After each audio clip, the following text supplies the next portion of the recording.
क्या नाम है आपका? मेरा नाम शालिनी जायसवाल है।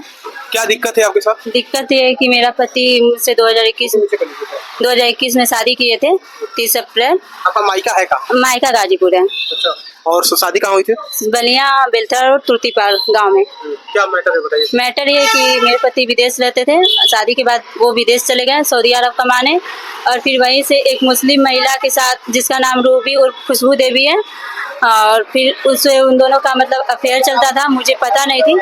जब मेरे पति वापस मेरे घर आए, मैं ससुराल में थी, तो वो भी सऊदीया से जब आया 2022 में अक्टूबर में, तो उसके घर उतरे। 16 अक्टूबर को आए थे, वहाँ पे उसके घर रहे, और उसके बाद 24 अक्टूबर को अपने घर मतलब मेरे ससुराल अपने आए घर पे। तो मैं वहाँ पे रह रही थी, तो मैंने देखा उसके मोबाइल में इन दोनों का बात होता था, मेरे पति का और इस औरत का बात होता था, बातचीत होता था। वो परेशान करती थी मेरे पति को कि ये, और वो भी बाहर बात करने के लिए घर से हमेशा बाहर भागते थे। तो जिसके ऊपर जब उससे वो बात करने का कोशिश करते थे तो आप उस पर दबाव नहीं देते थे अपने हस्बैंड के ऊपर? दबाव देते थे तो घर में लड़ाई होती थी, तो मैं वहाँ पे अकेली पड़ जाती थी। तो मेरे सास ससुर अगर सास से भी कहते थे तो उल्टा मुझे ही दो बातें सुनाया जाता था। मेरी ननद भी हैं जो मेरे घर पे ही रहती थी, उन्होंने भी 2 शादी कर रखा है। उन्होंने अपने दोनों पतियों को छोड़ के मेरे यहाँ पे ही रह के मुझे टॉर्चर करते थे लोग। तो जिससे मैं अपने रिश्ते को बचाने के लिए हमारे पुलिस थाने में कंप्लेंट भी हुआ था। तो हम लोग अपने पुलिस थाने कंप्लेन के लिए सुलह समझौता करा के अपने ससुराल थे, और मेरे पति जब थाने पे आपने मुकदमा या एप्लीकेशन डाली थी तो समझौता हुआ था थाने पे?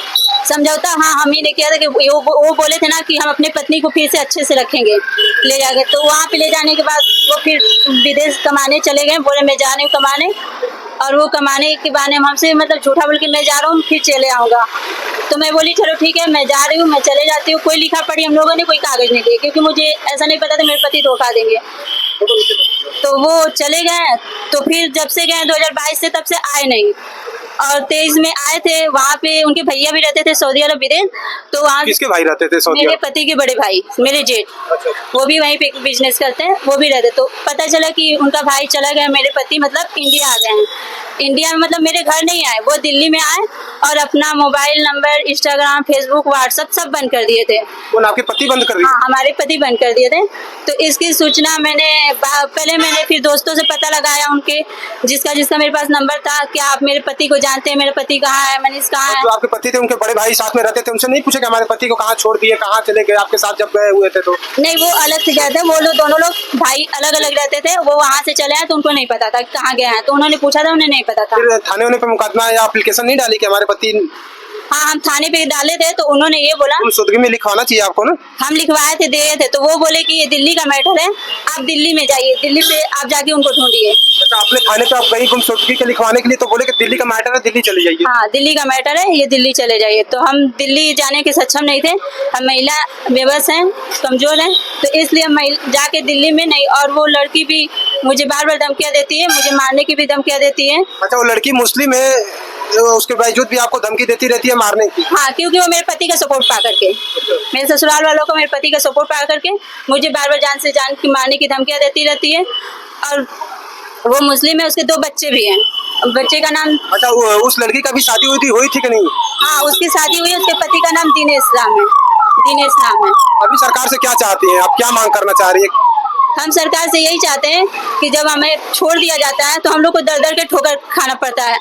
हम लोग का पति होते हुए भी हम लोग को इधर उधर भटकना पड़ता है अपने हक के लिए, अधिकार के लिए। मेरा हक अधिकार होते हुए भी हम बेघर होते हैं। जो औरतों का हक नहीं होता है, वो हमारे पतियों की रानी बन के उसकी जिम्मेदारी उठाई जाती है।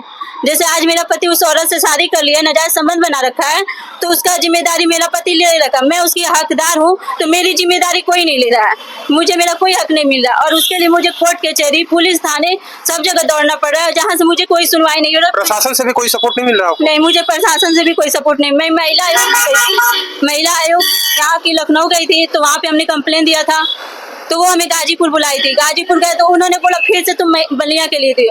तो क्या हमें आने जाने में हम लोग को प्रॉब्लम नहीं होती है? महिला को हम लोग कहाँ कहाँ दौड़ते रहे। तो मैं यही प्रशासन से चाहती हूँ कि हमें भी रोटी कपड़ा मकान हमें भी चाहिए। हमारी भी एक कामना है कि हमें भी रोटी कपड़ा, हमें भी इज्जत से जीने का हक मिले। हम कोर्ट कचहरी की जिंदगी जीते जीते हम लोग मर जाते हैं और हमें कोई फैसला नहीं मिलता है।